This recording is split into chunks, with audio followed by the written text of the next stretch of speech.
does look like the human is awakening from cryogenesis. Let me just adjust the electrical equipment before I do allow them to fully awaken.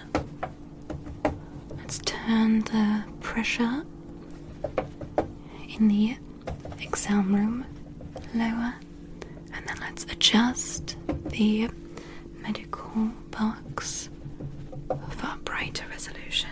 Perfect. Good. Now let's hit the awakening button, and they should be awake any moment now. Hello there. Yes, I did just see the cryogenesis just awaken you right from that. Welcome to outer space. I did see that you signed up for an outer space medical exam. Is that correct? Perfect. I always like to double check. Now, cryogenesis sometimes can freeze your muscular features and can deteriorate your teeth. Are you able to talk right now? Most people are not. Precisely. Can you shake your head yes or no?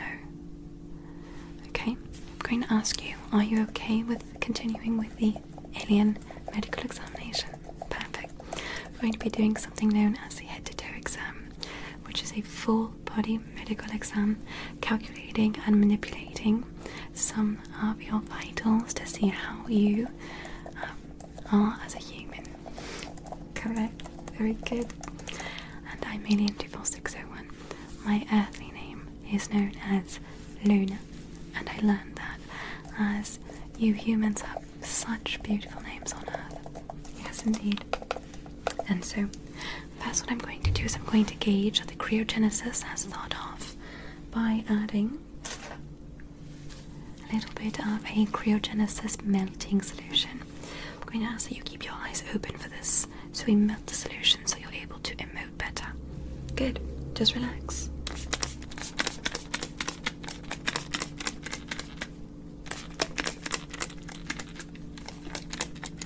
Very good. I'm going to apply that solution now just by pressing it into the skin. Good. Very good. Now, just typing that in, are you able to move your head just a little bit? Let me help you. Okay. Good movement there. And good movement there. Very good. And are you able to lift your shoulders? Not quite yet. Are you able to raise your eyebrows? A little bit, not quite yet. I'll let that settle in. We're going to take your vitals and do something known as a cranial nerve exam to assess the cognitive and muscular function of the human, okay? Good. So, first we're going to get your temperature, and we're first going to do it in Kelvin, and then in Fahrenheit. So, relax. Okay. First in Kelvin is 395, perfect. And then let's switch that to Fahrenheit. 98.7. Marvelous temperature. That looks good. Have you ever experienced a temperature that's far beyond that, such as perhaps 120 Fahrenheit? Okay, and what about 80 degrees Fahrenheit? Okay, and what about 275 degrees Kelvin? Okay, so that's technically 35 or 0 degrees centigrade. Perfect. Now I'm going to ask you, a lot of people have told me before that the humans on Earth use this to gauge air pressure. We actually gauge lung pressure. So could you just apply this right there? And if you could just inhale and exhale, and we're going to gauge the pressure in your lungs, okay? So here we go.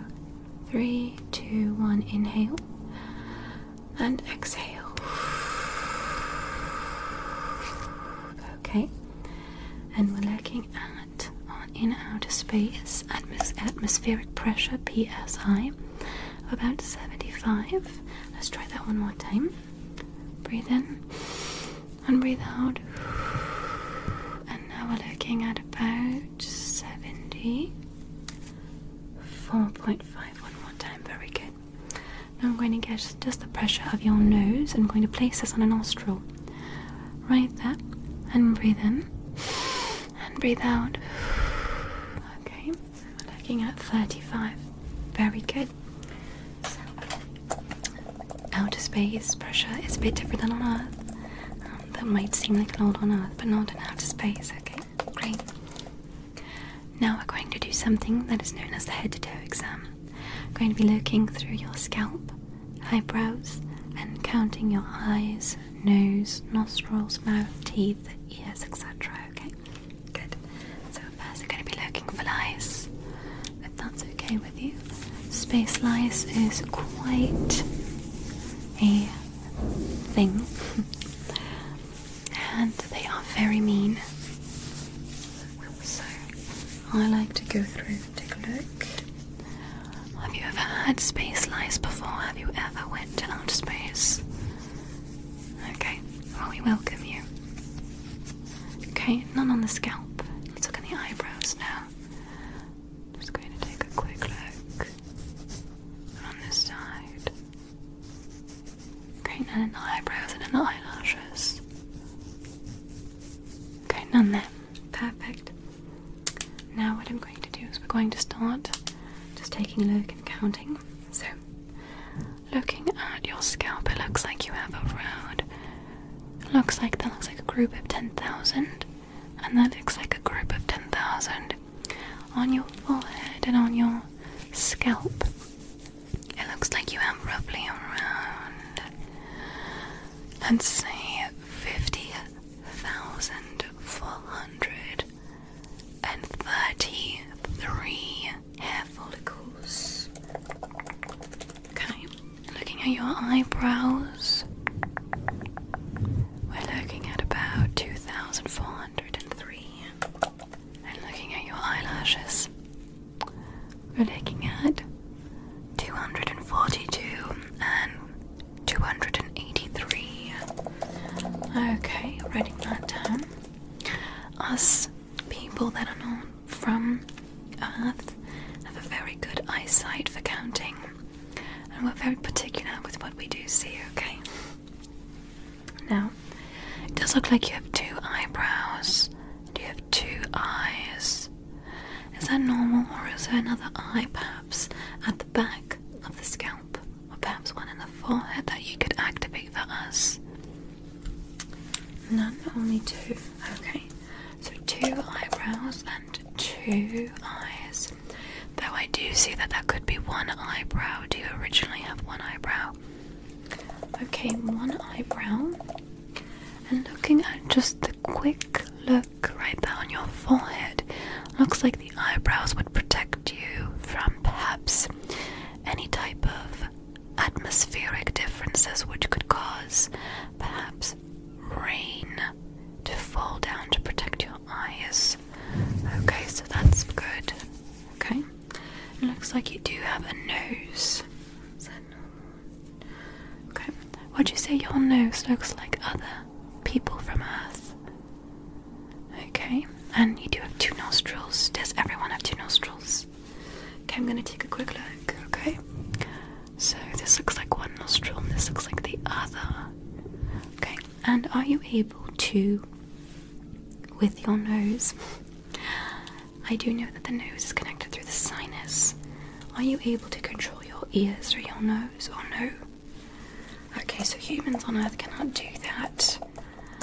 Okay, that's quite peculiar because other people from other planets can. Okay, now taking a quick look, 2 nostrils. Okay, and I'm going to get a quick sample from the nose. Okay, so just sit still. Okay, very good. Now what I'm going to do is I'm going to take a look in your mouth. Can you say ah? Perfect. And taking a look at your teeth, it does seem to be that your teeth have deteriorated a little bit from the cryogenesis. I'm going to take a sample of that and I'm going to send this to a laboratory. We'll build it back. We have an acrylic polymer that we use to build the teeth back. Just for that, I'm going to take a quick sample. Okay, I'm going to send that in. And then I'm going to just carefully count your teeth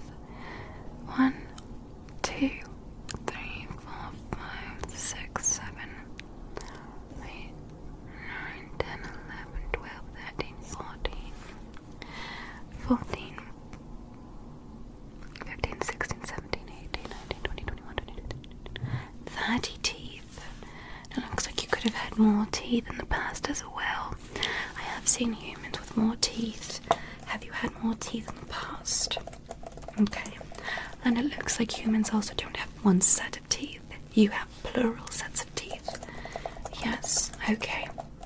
Interesting, and I do know that's not made of bone. I'm going to add just a little bit of acrylic polymer right to the teeth. That's all the cryogenesis solution. So, I'm going to ask you just to sit still. I'm just going to add just a little bit on each tooth.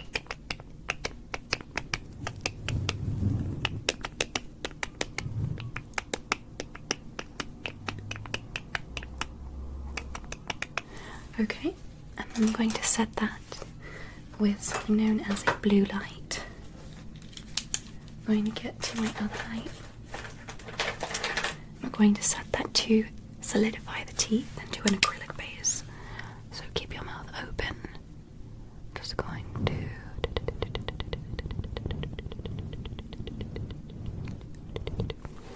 Okay, and if you could smile. Perfect. Looks like the teeth are back right where they should be. Marvelous. You can relax your face now. Okay. Now I'm going to take a look at the muscular distribution of your arms. So, taking a look, looks like you have 2 shoulders and just one part of that would connect to the arm for each shoulder. So I'm just going to take a look and take some samples.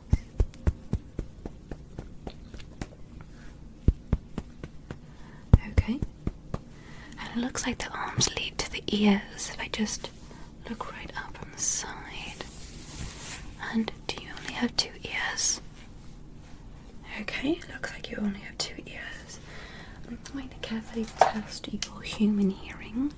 I have a machine here and it makes a sound. I'm going to ask you if you could close your eyes for a second and let me know. Can you hear the sound? Yes or no? I'm going to close your eyes and you let me know. If you hear the sound, raise your hand. And if you're unable to raise your hand, just shake your head in agreement. Perfect. I'm going to make the sound now and let's begin. Could you hear that? And could you hear that? Can you hear that? So it looks like 4,000 decibel. Unable. Could you hear that? Okay, 320. And that? Good. Can you hear that? Good. 440 decibels. And can you hear this? Yes, you could hear that. 430 decibels. Can you hear this? Okay, unable to hear low decibels and high decibels. And can you hear this? Good, okay. I'm going to put the object down now. Looks like decibels can be only heard at certain range for humans from Earth. And are you someone who listens to a lot of loud music? Okay, I'm going to have a look inside your ear. And I'm going to see what the human ear looks like, okay? So just relax. I'm going to take a quick look. Oh goodness, it looks like humans have a lot of... Are you familiar with ear cleaning? Yes, do you use the products that you'd use to clean your ears? It's something that looks quite similar to something like this. Yeah, do not use that as your ears are irritated.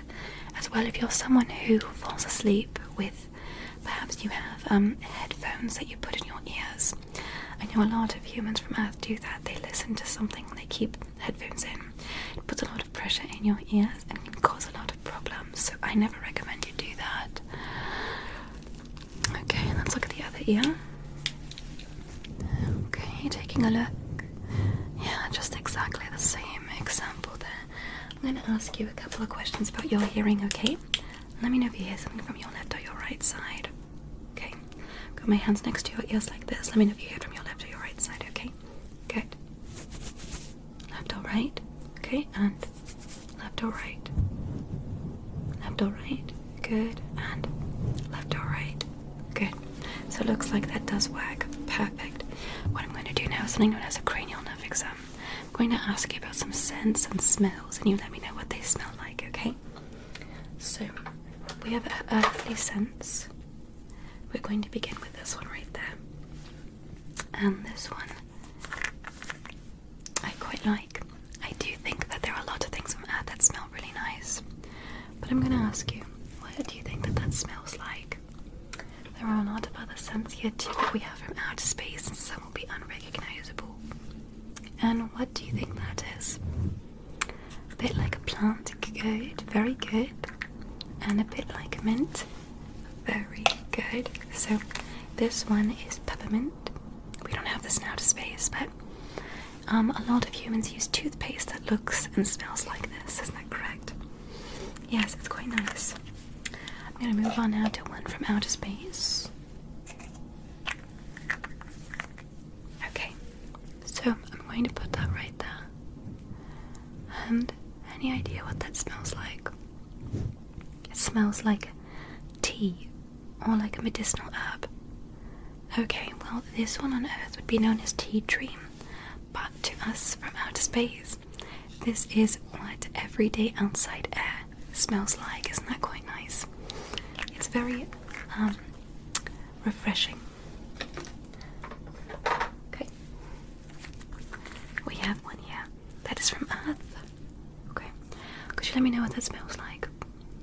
Like fruit, very good. Like orange, amazing. Humans have a great sense of smell. Looks like your olfactory sensories are working. Okay, and this one is also from Earth. Any ideas what this could be? Oh, floral. And like a flower, any idea? Perfect, this one is lavender. And I've never smelled something like lavender before in outer space. But I love it. Okay, this one's from outer space as well. And this one I'm not too partial to, but it is quite common on Earth as well. It smells like, yeah, like a salon, or like a really strong floral scent. Yes, this one is lemongrass, and what we have in outer space is that a lot of our vehicles run off of a solution that smells like lemongrass, and I'm not too partial to it. We have one more. Okay, and this one is also very common on outer space, but maybe not so much on Earth, so I'm going to allow you to just smell that. And what do you think that could be? Yes, this one's not too friendly. It smells like wood. Yes, well, this one is vetiver, and what we have, this is like any of our building materials, like desks and tabletops, smell exactly like this. I'm not too kind of it. Very good job. Okay, I'm gonna write that down. Okay, and are you able to move your hands yet? A little bit. Perfect, that's all I need. So, what I'm going to be doing now is I'm going to be assessing your shoulders and your knees and your hands and your toes. Very good. So, I'm going to put my hands right down your shoulders, okay? And are you able to raise your shoulders? You do. Can you raise them? Good. Can you resist when I push down? Wow, okay, so the human muscles can actually resist that. Okay, so it looks like muscular distribution on humans is quite strong. Can you do this for me? Just put your hand next to your shoulders and hold your shoulders. Good. I'm going to push on your shoulders. I want you to resist that, okay? 3, 2, 1, resist. 3, 2, 1, resist. 3, 2, 1, resist. Okay, very good, relax. Okay, I'm going to ask you if you can raise your hand. I'm going to push your hand down, but I want you to resist, okay? So, I'm going to start off with this hand over here. 3, 2, 1, resist. Wow, 3, 2, 1, resist, very good. And the other hand, 3, 2, 1, resist. 3, 2, 1, resist. Very good, wow. I'm going to write that down. Okay, and can you move your hands like this? And can you move them backwards? As if you were to overuse your hand. No? Okay, so you know you have no need and use for the double jointed ligaments. Okay? Then what I'm going to ask you to do is, can you move your feet at all, or your legs, or your knees? Yes, I'm going to ask you to bend the knee. Good, and relax. Marvellous. And the other one, bend the knee and relax. Marvellous. And with your toes or your ankles, can you roll them like that and move your toes? Marvellous. So humans do have the ability to do that. And do you walk with your legs? You walk with your legs. And with your hands, What do you do with them? Do you use them to fix parts of yourself? Or do you use them to craft materials such as iron or perhaps plastics? Okay. And when you do you eat food with your hands, or do you only use your hands for working materials? Okay, so it looks like, if you can raise your hands like this, it looks like you have 10 separate phalanges, and on your toes you have 10 separate phalanges. And it looks like, can you flip your hands? It looks like you also have nails for each one. I have a model of a human hand here, and it looks like you do have nails like this. Is that correct? And what do you use those for? Okay, so you use it for basic functions. Okay, and if you were to have a hand, do you think that nails that are longer would work best to maintain an upkeep with a sense of self? Okay, good to know. Thank you so much. Okay, so human cognitive function is quite well. You can identify even on non-realistic models what things are. Marvelous. Okay, and it also looks like you only have 2 arms. Do you have any separate arms that you can extend from your body? None, only 2. Okay, I'm just going to take a look. Okay, and do you have any extra fingers or phalanges that you can use to do things? Not necessarily. Okay, and I'm also looking at your legs, and it looks like you have 2 feet and you use these to walk. You actually walk. When you walk on your feet, are you walking on the bottom of your feet or on the top of them? Okay, you use the... Interesting. Okay, just making sure that we can write that down here, because that means that you and I are not so different. We're just going to be examining your eyes, okay? So, I'm going to get my light out, and I'm going to ask you, can you just look at the light? Good. And can you look at the light over here? Good. And what is brighter, when the light's like this or the light's like this? Good. And on the other eye, if it's like this or like this? Good. Can you look up for me? And can you look down? Can you look over here and over here? Okay. I'm going to ask you to play something with me. It's called Follow the Light. Follow the light. I'm going to increase the speed of which you follow with as we go on. Good. Follow the light. Good. Follow the light. Marvelous. Marvelous. Good. Great. So it looks like the speed of the human eye is quite comparable to that of reflexes that you see, so yes. And one more quick question. I'm going to test your eyes now, and I'm going to just push your hair behind you so it doesn't get distracted or in the way, okay? Okay? And I'm going to ask you which hand is closer to you, okay? This is a reflex test. So, which hand is closer to you, okay? Which hand is? Okay, and which hand is now? Which hand is now? And which hand is now? Marvelous. Thank you so much. It looks like humans have quite the ability of reflex and visual correlation between the body and within the brain. So you can also smell, and you can quite literally see every type of movement. Marvelous. And it also looks like your arms, because you can raise your shoulders, you can move your arm in nearly a 180-degree rotation. Is that correct? Marvelous. Thank you so much for allowing us to examine you today. Thank you. So we're going to actually set you back into cryogenesis one more time, and you will be awakened on Earth in the morning, quite refreshed on Earth. I'm going to send you a dialogue of a long email listing all the things that we found today, including the fact that you can see very well. Okay? Thank you so much again. I'm Alien 24601. Your help in letting us get all this information allows us to progress our research. Thank you so much. Truly. Have a good rest of your night, earthly night, and I'm going to reapply you to cryogenesis one more time and send you back to Earth. Okay, good. Thank you so much for visiting us in outer space, and we hope to see you back here sometime soon. Cheers. Okay, and the cryogenesis should be applying now one more time.